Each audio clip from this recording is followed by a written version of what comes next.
December 1900, Scotland. A ship sailed past a lighthouse in the dark. The light was dead. When rescuers arrived 11 days later, the lighthouse was empty. The door was closed, the beds unmade. 3 lighthouse keepers had been stationed there. All 3 were gone, without a trace. No bodies were ever found. No explanation was ever confirmed. This is the Flannan Isles mystery. The Flannan Isles, 7 small islands 20 miles west of Lewis in the Outer Hebrides of Scotland. The locals called them the 7 Hunters, ancient cursed rocks where shepherds fear to tread. Island Moor, the largest island, 200-foot cliffs rising straight from the Atlantic Ocean. In 1899, a 75-foot lighthouse was built on these cliffs, protecting ships from the rocks. 3 men were always stationed at the lighthouse, working shifts to keep the light burning nightly. James Duckett, principal keeper, 20 years service. Wife and 4 children waited on the mainland. Thomas Marshall, assistant keeper, former seaman, entered service 1896, unmarried and dedicated. Donald MacArthur, the occasional keeper, known for his temper, filling in for a colleague on sick leave. Life on Island Moor was brutal. Isolation, storms, cold, and only the company of 2 other men. Supply ships came once every 2 weeks, if the weather allowed. Sometimes the keepers waited a month. The work was routine. Wind the clockwork mechanism, clean the lens, trim the wicks, log the weather. December 1900 brought savage storms to the Scottish coast, the worst in years. December 15th, 1900, arched or past Flannan Isles midnight. Light dark. A lighthouse without light is an emergency, but the Archtor's report was delayed. No one acted for days. Storms prevented the relief ship from sailing. Christmas came and went. The island stayed dark. On December 26th, Boxing Day, the weather finally broke. The Hesperus sailed for Island Moor. Captain Jim Harvey noticed immediately. No flag, no boxes, no keepers at the landing. He sounded the ship's horn, fired a signal rocket. No response came from the island. Relief keeper Joseph Moore rowed ashore alone, climbing lighthouse steps with growing dread. The gate was closed. The main door was shut. He pushed it open and found the lighthouse empty. The beds were unmade. The clock had stopped.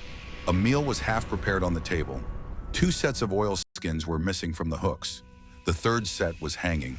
MacArthur's oilskins. 2 men had put on their outdoor gear and gone outside. The 3rd man ran out without his.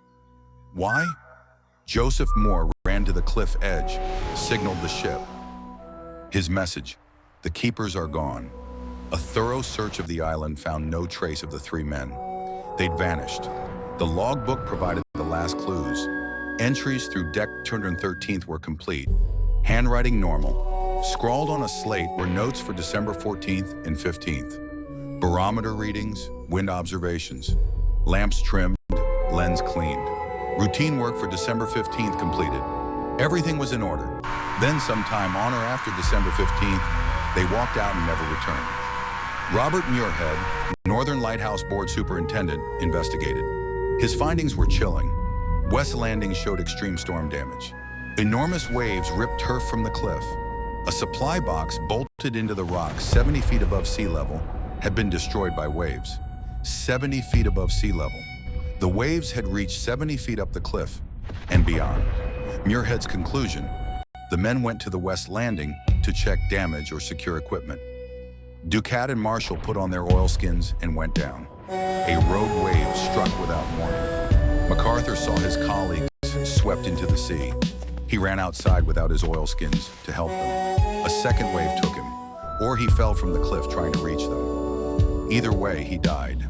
3 men, 3 waves, swallowed by the North Atlantic in December. Bodies never recovered. The theory makes logical sense. Rogue waves in these waters can reach 100 feet, but questions remain. Why would the principal keeper leave the lighthouse unmanned during a storm? Lighthouse protocol strictly forbade all 3 keepers from leaving the lighthouse at the same time. Ducat, 20 years experience, wouldn't have left it unless extraordinary. Marshall had been fined for lost equipment. He may have gone to secure gear, avoid another fine. If Marshall got into trouble alone, Duckett might have helped. MacArthur followed. A chain of rescue. a chain of rescue that became a chain of death. One by one, the sea took them. The North Atlantic doesn't return its dead. In these waters, a body can disappear within minutes. Official inquiry recorded deaths. Disappeared on or about 15th of December, 1900. Probable drowning. But probable drowning isn't a certainty. It is an educated guess, a best explanation. Over decades, alternative theories filled that gap. Some reasonable, some impossible, all persistent. Theory 2, a fight. MacArthur had a violent temper. Isolated men snap. A fight? One man killed the rest, then threw himself off cliff? But the lighthouse showed no signs of a struggle, no blood, no broken furniture. Everything was orderly. Theory 3, the supernatural. Local Hebridean legends cursed the Flannan Isles for centuries. Visiting shepherds reported unease and hallucinations on the islands. They refused to stay overnight. After the disappearance, new keepers were assigned to Island Moor. They reported strange experiences, voices on the wind, sounds like crying, footsteps in the lamp room when no one was there. One keeper reportedly heard 3 men's voices calling his name in the storm outside the lighthouse. The story spread. Sailors refused Flannan Isles assignments. The lighthouse became cursed in reputation. The poet Wilfred Wilson Gibson wrote a famous ballad about the vanishing. It made the case legendary. The poem imagined the keeper's final meal on the table. It captured the world's imagination. But the poem took liberties with the facts. The real scene was less dramatic, but equally disturbing. The stopped clock, the unmade beds, the missing oilskins.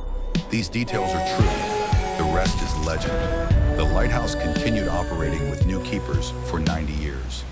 Each keeper knew the story. In 1971, the Flannan Isles lighthouse was automated. The keepers were no longer needed. Now the lighthouse runs itself. No one lives on Island Moor. The island is empty again. Occasionally, maintenance crews visit by helicopter. They report the same thing every time. Unease. Something about the island feels wrong.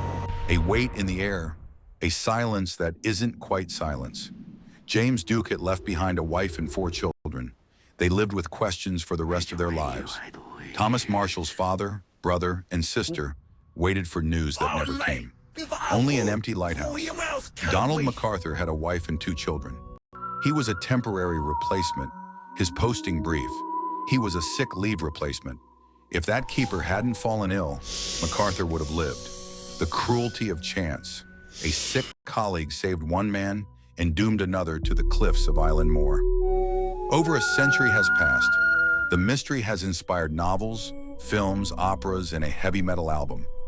Each retelling adds something. Each version takes something away. The truth gets thinner with time.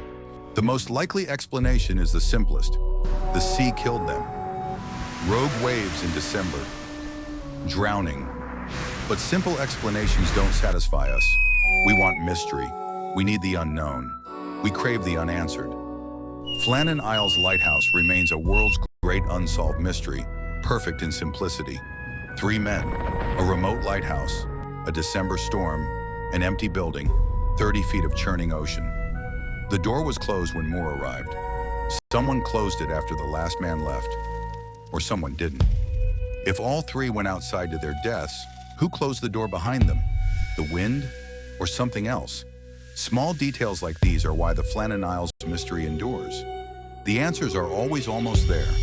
Almost, but not quite. Like a lighthouse beam that sweeps past without illuminating. Relief keeper Joseph Moore never recovered from discovering the empty lighthouse. He told the story for the rest of his life. The silence of the lighthouse, the missing men. He said the clock was the worst. A lighthouse clock shouldn't stop. It meant everything ended. The clock stopped. The light went dark. And 3 men walked out into the storm forever. The Flannan Isles Lighthouse is there. It works. The beam sweeps the sea. But no one lives there now. No one sleeps in those beds. No one winds that clock. The sea around Island Moor produces monstrous waves. In December, they can reach 100 feet. Somewhere in that dark water, 3 men's bones lie scattered. The Atlantic doesn't let go of its dead. James Ducat, Thomas Marshall, Donald MacArthur, three ordinary men doing an extraordinary job. They kept the light burning for ships in the dark. And then one night, the light went out. No one heard them call for help. No one saw them fall. The only witness was the ocean, and the ocean tells no secrets. It only takes them. Deep, cold, silent, 124 years. And the Flannan Isles lighthouse watches over the sea. Alone. 3 keepers, 1 lighthouse, a December storm, an empty island, forever silent about what happened.